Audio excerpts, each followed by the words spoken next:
Hi everybody, welcome back to my channel. Today is going to be a beginner's course in some painting and tracing. We're going to do a DIY Dollar Tree autumn and Halloween decor. I was truly inspired by this.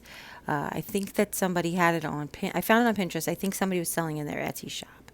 But we're going to use this grateful, thankful, and truly blessed. But it just has to be square, and we're going to use an 8-inch circle. It doesn't have to be these wreath forms. It could be a plate. You're going to also need a ruler or a straight edge. Again, it doesn't have to be a plate. It could just be a straight edge. It doesn't have to be a ruler. And then you're going to need the big fat Sharpie or a big marker. You're going to need some black paint as well as a skinny Sharpie as well. And then, of course, some white paint and a paintbrush. You can use this. I'm actually using some Waverly chalk paint in white. And you're going to need a small circle. I'm going to use the top of this bottle, but we won't use that paint. Actually, I think maybe we do use that paint. I don't know. But anyway, first thing you do is you're going to remove the jute hangers, and we're going to put them back on. Actually, because I cut them, I ended up having to get a new piece of jute. But we're going to rehang it back with jute. But what we're going to do is we want to paint on the back. Now, we've done this type of thing before, but since we're making this sign reversible, we want to be very careful not to get paint drip over the edges. We want to just do a nice light white coat. And if you want to do the edges, you just have to be super careful.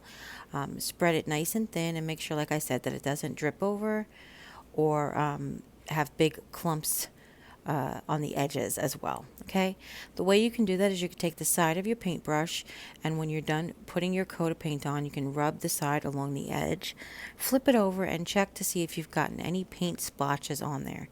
If you have gotten paint splotches on there, while they're brand new paint splotches, take a wipe or a wet paper towel and clean them off so that they don't dry that way. So you set off your thing to dry, and that is probably the longest part of this whole process. Now we're going to take our 8-inch circle. The 8-inch circle we're going to use is the small wreath forms from the Dollar Tree.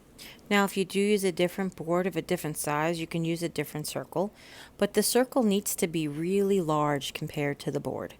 And we're going to draw almost a complete circle. We're going to make sure that the circle is towards the bottom of the board, but we're going to leave about half an inch on the bottom and about a half an inch on the side, and we're going to make almost a complete circle. Now you can do this with pencil first, but just use this picture as reference, as I am using the picture from Pinterest as reference. Now the only thing that's probably I'm freehanding that you don't have to freehand, you can just move your circle form in a tiny bit, is we're just making that outside of the 3 a little wider. It's going to create sort of a calligraphy type look. Now about a half an inch from the top, we're going to create a small line that's almost about it's not as wide as the circle is, because we want the top of the 3 again. We want that 3 to look a little bit bulbous, a little bit moon shaped almost as well. So we're basically just going to draw a straight line across the top, and then we're going to make a diagonal line that connects the circle to the straight line in 2 points, about about a half an inch apart. And then we're going to color in that half an inch. We're going to color in the half-inch space that we made at the edge of the 3. And then we're going to go on and draw the 1. Now the 1, again, is going to be really close to the edge of the right side of the board. And we're going to make it about a half an inch wide, depending on how wide you decided to make your lines on your 3. So imagine that this is one big fat magic marker or paintbrush that's creating all these lines. They will be the same. And we're just going to draw 2 totally straight lines, about a half an inch from the top and a half an inch from the bottom. We're going to color them in, and then we're going to make one tiny diagonal line at the top, just to create that accent of that 1. Now you saw that the first time that I did mine, I didn't make them quite wide enough to match, so I went ahead and I extended it, which is totally fine since we're going to color it anyway. Alright, and then as long as you can color in the lines and you can hold a magic marker, you can totally do this project. Okay, so just take your time, color it in. I know what you're thinking, but Jerry, there's going to be a spider web, and there's going to be some antiquing, and I've never done that before. But don't worry, we'll get to all of those, I promise. Now you're going to take your straight edge again. Oh, wait, are we going to draw October 1st? Never mind, we'll draw October 1st. Take your small Sharpie, and just on the inside of the 3, we're going to write October in all uppercase letters. You could pick lowercase letters. You could use stickers. You can use a stencil if you want to. But I just think it looks fun free-handed, even if you don't think you have great handwriting. It'll be still something that you could pass on to your children, and they'll be like, oh, my mom made this. This is what her handwriting looked like. Okay? So the next thing we're going to do before we do the spider web is we're going to hang the spider. And he's just a straight line. His spider web is just a straight line down from the 3. And now you just this is all of your drawing skills. You need to draw a wonky oval. I'm pretty sure everybody could draw a wonky oval. And you want to fill it in. And then you need to draw a wonky circle at the bottom of that. Basically an upside down figure 8. And that's not even any skill required. Now we're going to freehand the legs, but you can go ahead and use the same method we're going to use for the spider web. You can trace around a bottle or any type of little circle that you think would be good enough. If you're fearful that drawing freehand legs, but think about it. Spiders all look different. Their legs all look different, especially when they're coming down, working on their webs. Now in the corner, this is different than the inspiration piece. The inspiration piece was quite long. We're working on a square board. So we're just going to put our spider web in the corner still, but it's going to kind of go over the 1, which is totally fine with me. But starting at the corner, you have to pick a measurement. I picked 5.5 inches. I started in the 4.5 inches. I started in the corner and I just went on the ruler for 5.5 inches from the corner to the 5.5 inch mark. And I just twisted it around the radius. Like I basically made a bunch of different radial lines. The spaces between the lines does not have to be even because spiders don't measure. Yeah, I said that. And it's okay. One of those perfectly imperfect pictures, okay? And you're just going to go all the way around until you have lines going all the way across. I was going to say horizontal lines, but they're not horizontal lines.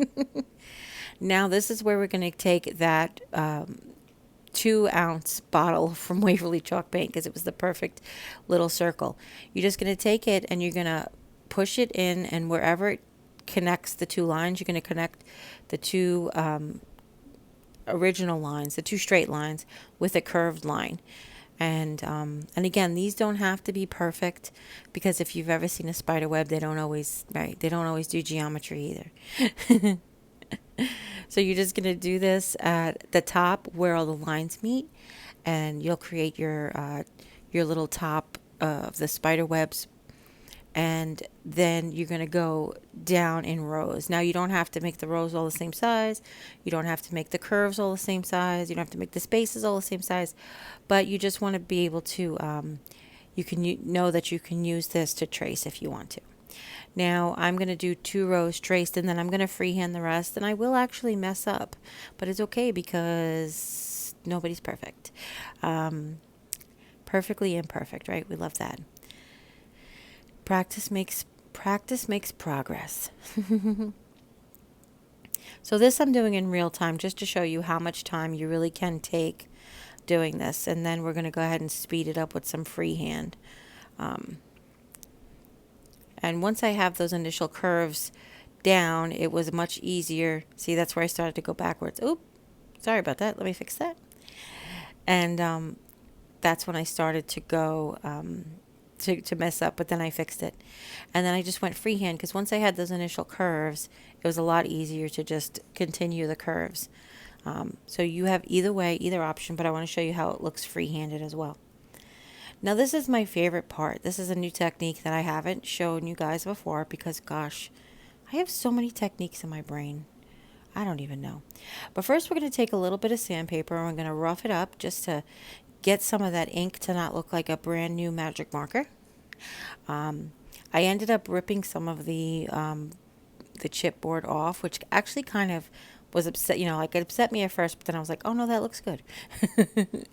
So just be careful if you want to have that perfect looking chipboard, that you don't accidentally rip off the top like I did. And once you have that, you just wipe off all of the debris. And now we're going to take a wipe. Now I didn't say you needed a wipe because you just really need a wet paper towel. It doesn't have to be a wipe. I just have wipes here and wipes work for me. This is one of my flushable wipes from Walmart. I use them in my craft room now. And I'm just taking a tiny bit of that black paint. This is the Waverly chalk paint in ink, like I showed in the beginning, but you could use any paint. And you're going to use just a very little bit. And what I'm doing now is I'm spreading it out and through the wipe. I'm making it so that it's spread across into a nice even band. It's going to be a little watered down. And then I'm folding it in fours so that just a tiny bit is exposed. Do you see that tiny bit of line? And now I'm taking it, see that tiny bit of line that's exposed? And now I'm just going to drag it down. This is not the paint that we put on here. We folded the paint inside the wipe. So this is just whatever is coming through the wipe. And we're going to use that to create the striations, the streaking, and the weathering, and the worn look of the boards. And I just thought that was a really neat technique that I haven't ever showed you guys before. And it's super easy. So all you have to do is learn how to fold that wet paper towel with some paint in the middle. I just kneaded it so that some of the paint came through, and I just dragged it across the board. Now it dries super quick because of that technique. It really does dry super quick. I've taken a skewer just to get the paint out of the holes, make the holes a little bit bigger. And then I'm just going to take a piece of jute. Like I said, I tried to use my original piece that I cut off, but I had cut it and it was too short after that. So I just took a regular piece of jute, threaded it through, tied it to itself at the top. This board was tied like that. This didn't have like knots or anything. Some of them are one piece of jute. Some of them are a piece of jute that comes through and knotted on the other side. You know, and sometimes there's a big loop of jute that goes through both holes. But this one wasn't like that. This one was tied on one end and then fed through the other side and tied on the other end.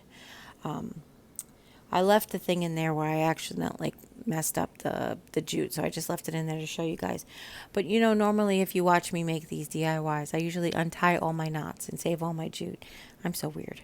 But here's how it looks all finished. I love how it is so farmhouse, ethereal, creepy, and fun at the same time, and simple. I love the simplicity of it. I just really think it came out beautiful, and I hope you guys really enjoyed this video. And here's all you have to do is flip it over, and there's how it looks on the back. Okay, so you can have it for multiple seasons. So if you did like this video, please give it a thumbs up. If you have any questions at all, go ahead and leave them down in the comments. If you want to share with friends and family, anybody who might be interested in learning how to make this sign or any of these techniques that we did today. And if you haven't yet, click subscribe, and when you do, a little bell will pop up. When you ring that bell, YouTube will let you know whenever I upload a new video. And don't forget to check out all the Halloween DIYs are in the autumn playlist on my channel. And as always, you guys take care. God bless. And we'll see you next time. Bye. Ooh, 13 minutes. Ooh.